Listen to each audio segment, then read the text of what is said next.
Hello, ladies and gentlemen. So, a little stoichiometry practice here. I have taken the stoichiometry extra worksheet from the purple packet, and I'm making it into a video. Before we get into the answers to the questions, I thought maybe we'll spend a couple seconds reviewing. If you don't need the review, skip this part. So what do we have here? Basic discussion first about moles, molar mass, and mole ratios, what they are, where we find them, what do we do with them. First of all, if we remember way back when we first learned about moles, we learned that a mole of any substance is always a set number of particles. That value is called Avogadro's number.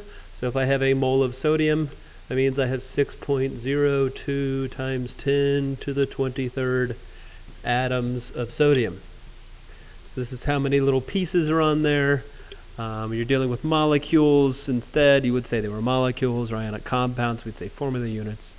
That's not really the important part as much as focused on 1 mole is this many pieces, 6.02 times 10 to the 23rd. We don't really use that number ever when we're doing stoichiometry, because stoichiometry is primarily focused on the masses and the new thing called mole ratios. Give me just 2 seconds. And so one of the things you need to be really good at in this chapter is looking at an equation and finding mole ratios and go to the periodic table and finding molar masses. Remember, a molar mass is essentially its name in reverse. It is the mass of 1 mole. So if you go to the periodic table and you look up a compound, our periodic tables have a very precise value for sodium, 22.98977. 22.98977. And we were only taking the first 2 decimal places just to make it easier sig fig wise, because so many of the values go so long. So we would just say 22.99 grams of sodium. 22.99 grams of sodium is 1 mole. We also know that 1 mole is this many atoms, so you could say 22.99 grams of sodium is a whole lot of atoms. Avogadro's number, 6.02 times 10 to the 23rd atoms. But we really focus this chapter on moles and their mass relationship. Now, I've picked a very simple compound, just 1 element, so its molar mass is just pulled right off the periodic table. If you had, say, a compound with parentheses and everything like this, you have to distribute the 2 and then add all the pieces together. So it'd be a calcium. There would be 2 oxygens. There would be 2 hydrogens. We'd add all that together. We have 32, 2 more is 34. So 74.10 grams calcium hydroxide would be 1 mole of calcium hydroxide. So we just go to the periodic table and find the individual elements and add them up. Again, there's 2 oxygens, because that 2 goes to the oxygen and the hydrogen since they're both in those parentheses. So we add all the pieces together and we have a combined molar mass of the entire ionic compound. That is all old from the past. The new big step from this chapter is looking at an equation like this one, a balanced reaction. This reaction is balanced. We have 4 sodiums, we have 2 oxygens, and 2 times 1 is also 2 oxygens. And realizing from that we have a multitude of ratios we could write. Let's write these correctly, just a second. There we go, I had typed it up wrong, fixed it. So for every 4 sodiums, there's 2 sodium oxides. For every 4 moles of sodium, there's 2 moles. And we could write that ratio 4 over 2, or 2 over 4, moles sodium oxide, or, 2 moles of sodium oxide over 4 moles sodium. And this ratio pulled from the equation could be written either way, and we decide how to write it based off of the questions we're given. Here's another ratio we could pull from this equation. Right? For every 4 of these, it needs 1 of those to react. So for every 4 moles of sodium, we need 1 mole of oxygen. Or for every 1 mole of oxygen, we need 4 moles of sodium. Say it either way. Hey, for every 1 mole of oxygen, we're going to make 2 moles of sodium oxide. 1 mole, 2 moles, right? Implied 1 there. So we'll have questions like this one, where we read a question, given 2 moles of sodium, how many moles of sodium oxide could be made? We just have to write down the given with the unit, moles, and the symbol of the compound or formula, sodium, and then we think about which ratio will allow us to change from moles of the thing we have to the moles of the thing we want. So we have moles of sodium. I want 1 of those too. And we're looking for moles of sodium oxide. This is the one we want then. We want the 4 and the 2.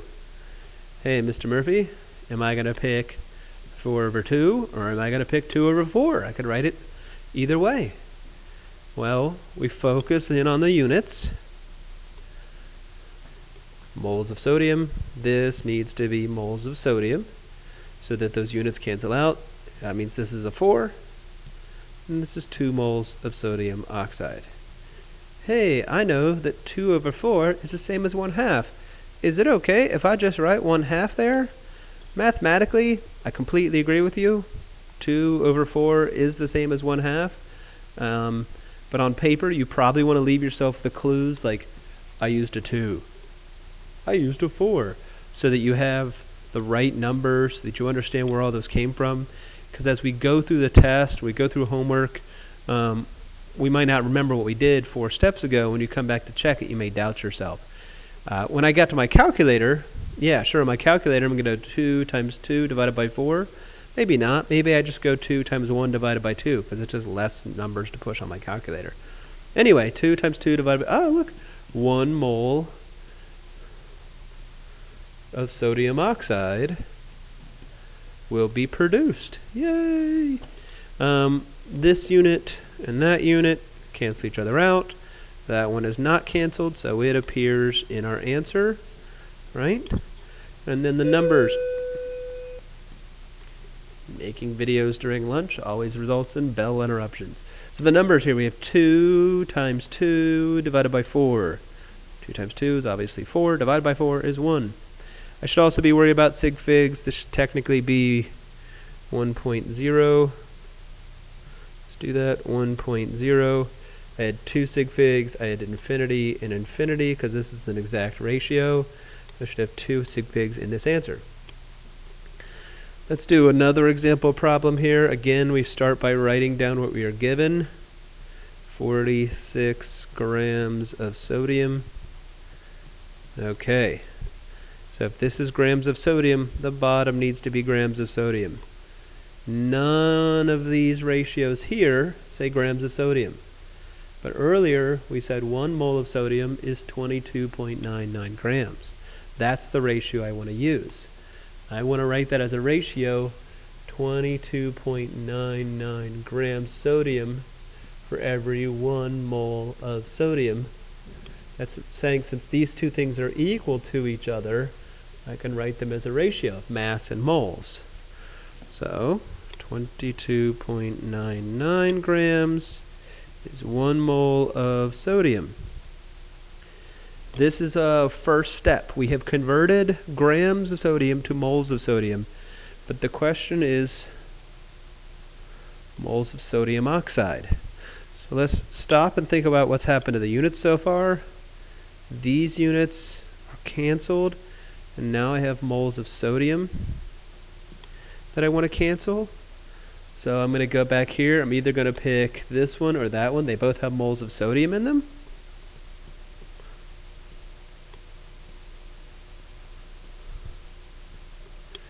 And again, I'm looking for sodium oxide, so I want the one that's about sodium oxide on the top.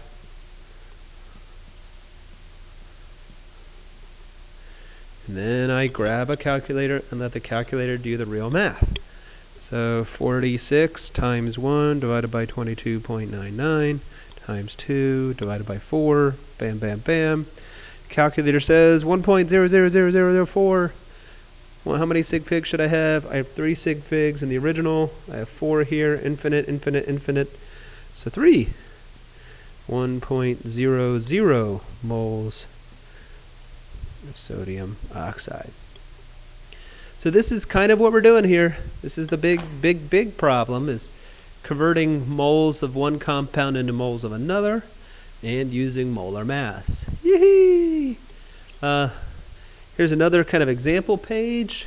Some people like flowcharts. I'm not a big fan of this flowchart, but some people like to use it. I mean, if you want to use it, you may.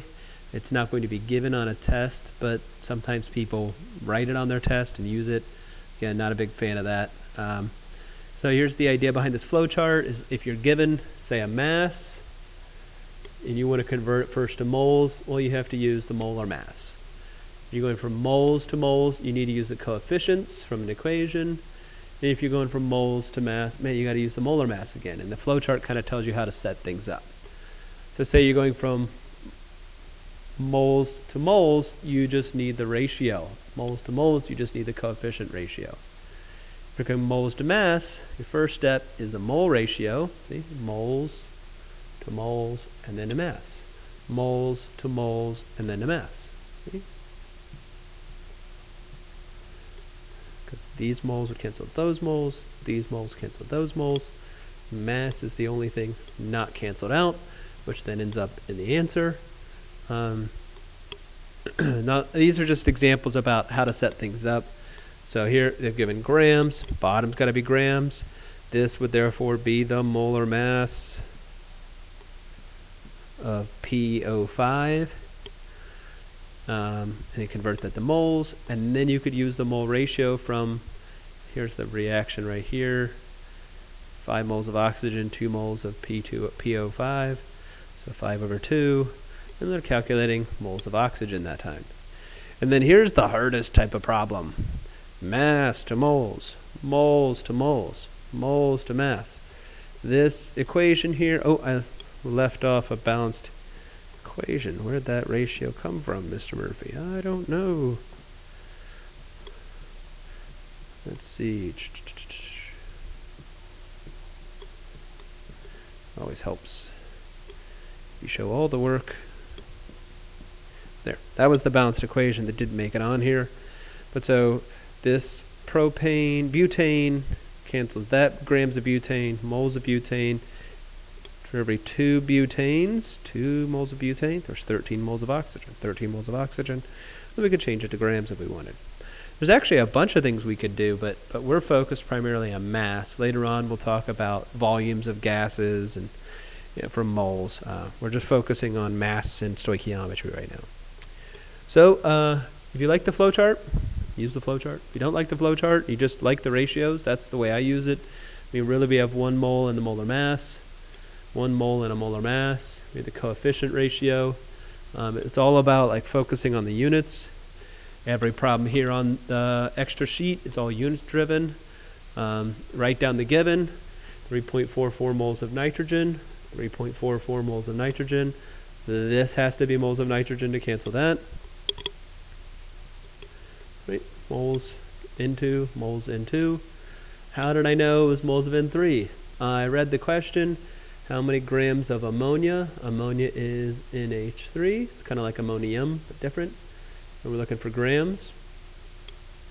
So this allows us these 2 moles, that 1 mole, 2 moles. Now we've converted it to moles of ammonia. Moles of ammonia, grams of ammonia. So now all the math is set up to convert. So we have 3.44 times 2 times 17, dividing by 1. That doesn't really impact the math at all.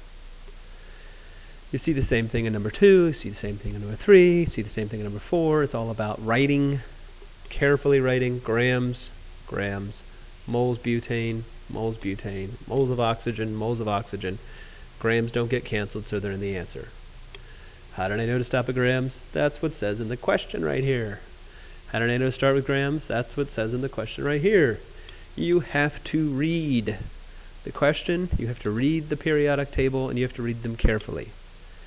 Hey, Mr. Murphy. Yes, random student number 4. Where did this number come from? I understand the mole-mole ratio. There's 13 and there's a 2.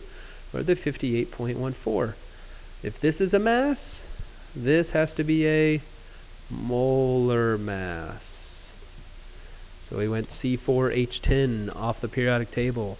4 times 12 plus 10 times 1.01. Bam, 58.14. Just looking them up. Hey, how come in number 2, you're going grams, grams, moles, moles, moles, moles, mass, and you get grams. But in number 3, you have grams, grams, moles, moles, moles, and you just stopped. You just stopped at moles of iron. How come? Well, I read the question. How many moles of iron? So that's the question. How many moles of iron? How many moles of silver? So you want to stop when you got moles of silver on top. There they are right there. Grams of copper, moles copper, moles silver.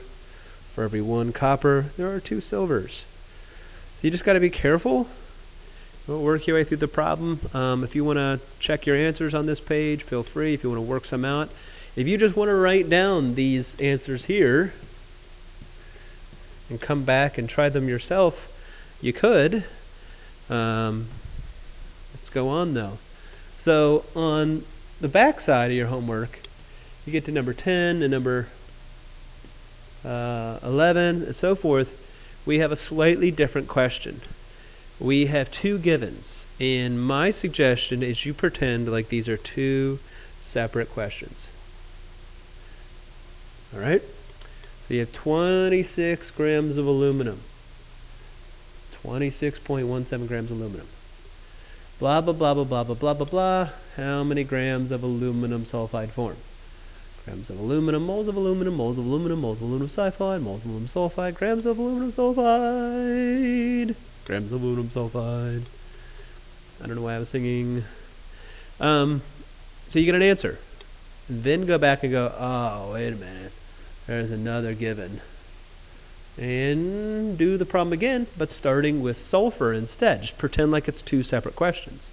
Grams of sulfur, moles of sulfur, moles of sulfur, moles of aluminum sulfide, moles of aluminum sulfide, grams of aluminum sulfide. Yay, that's in the answer. Now, we have 2 answers, and we have to figure out which one we like better.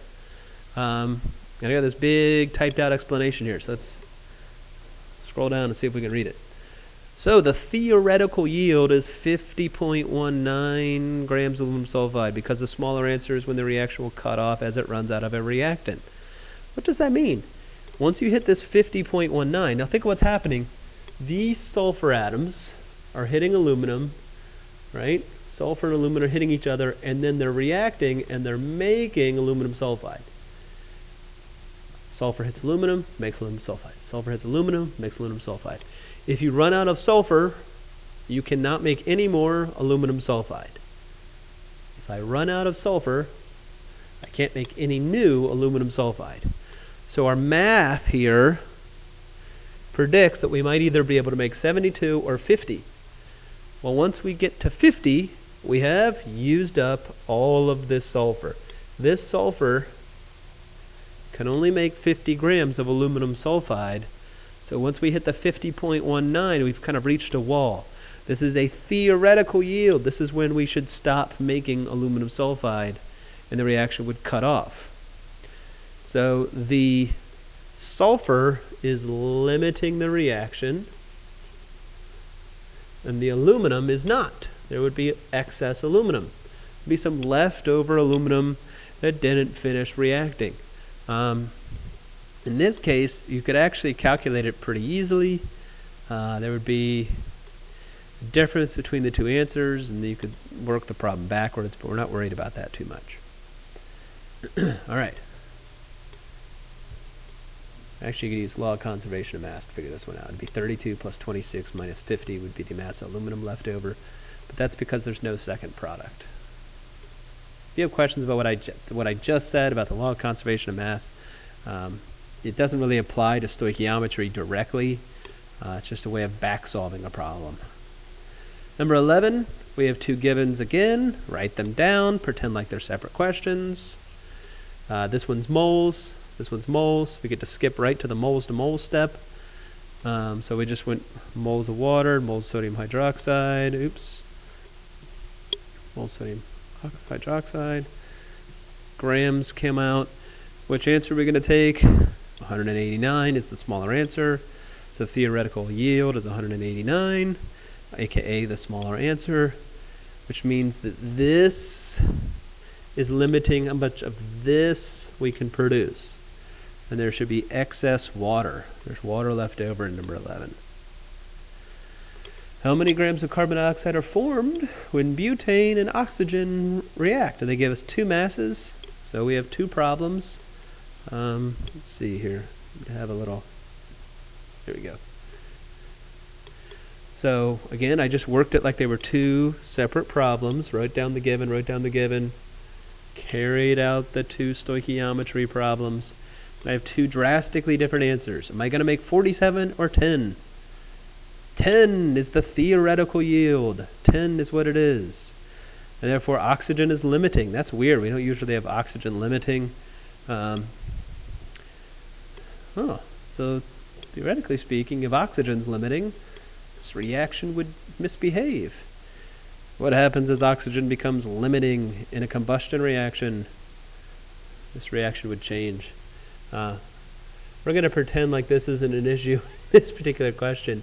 But in reality, if the oxygen was limited, then it would make carbon monoxide instead of carbon dioxide. But let's not deal with reality. Let's just deal with stoichiometry. But boy, wouldn't that be a good source of error for if you were actually carrying out the lab as to why you didn't get what you expected? You ran out of your primary reactant and the reaction changed. 13, we're not actually going to do a quiz question. That's an interesting idea.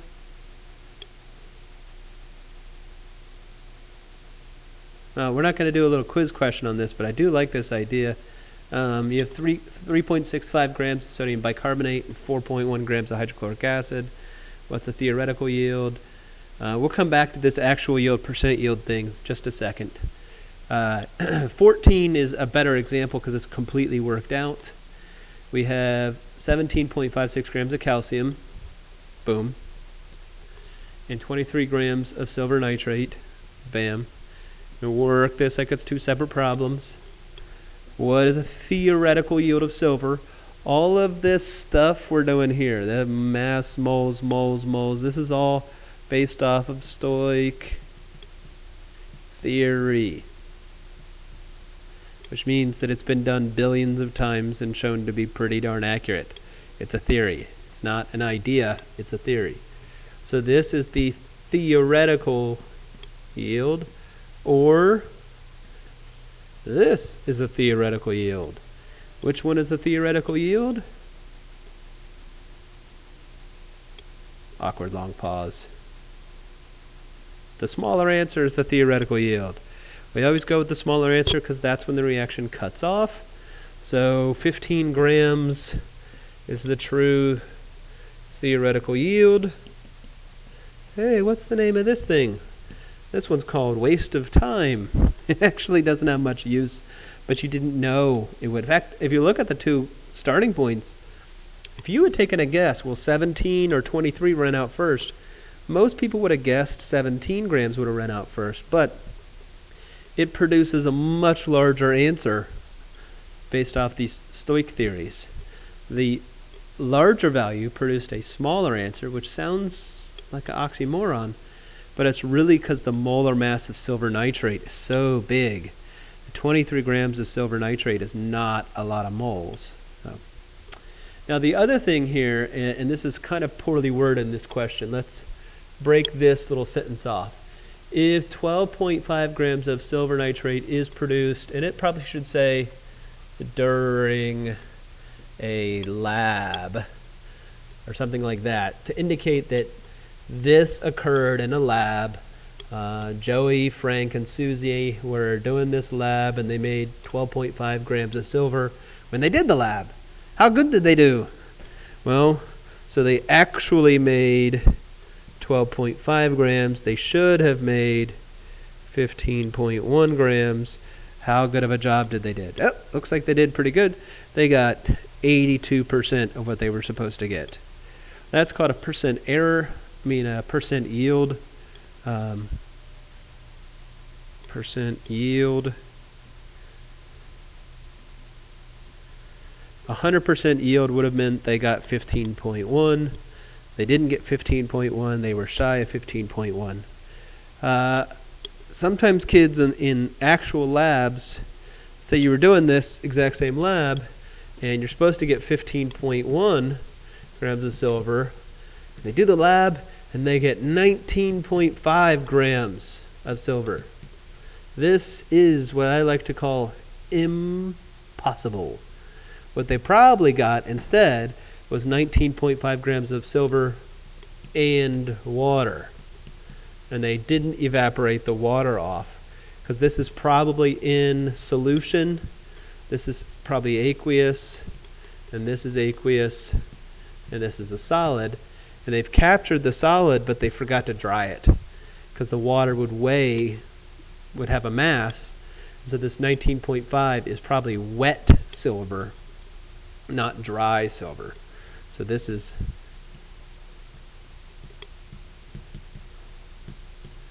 15.1 grams of dry silver is what they're supposed to have. I'm guessing that they have wet silver. So their percent yield looks ridiculous. They have like 120 or something like that. I just did that math in my head. It's probably horrible.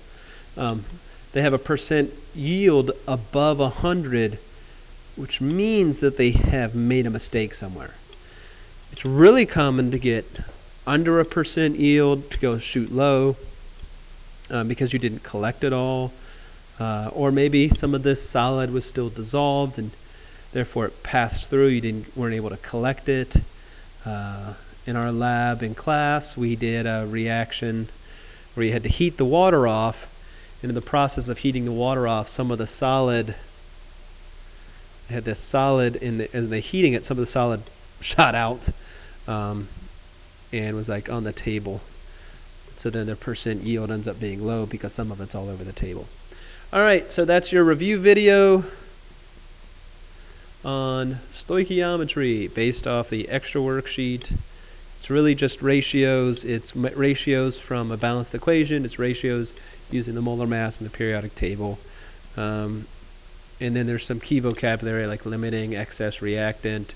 This one ended up being the excess. This one ended up being the limiting reactant. Theoretical yield. Yep. All right. Hope you guys understand this a little bit better.